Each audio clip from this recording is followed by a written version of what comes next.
လိမ့်လီတရားနဲ့ပေါင်းလောင်းမြို့ကိုဆင်းတဲ့16တက်ခွေကိုရောက်ပါပြီခင်ဗျာအခုကတော့ခွေအမှတ်1ပါဗျ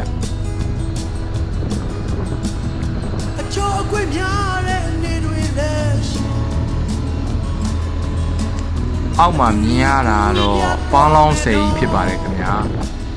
လိမ့်လီတရားပေါင်းလောင်း10ကိုဖြတ်တန်းတိဆောက်တာ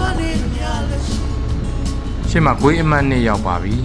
ဒီ16တက်ခွေမှာတန်းတွေကတော်တော်လေးမှတ်ပါတယ်ဗျအဲ့တော့ကျွန်တော်တို့ဆိုင်ကယ်တွေကိုမလဲမမောက်ရအောင်တော်တော်လေးတတိထားပြီးမောင်းနေရပါတယ်ညာတွေက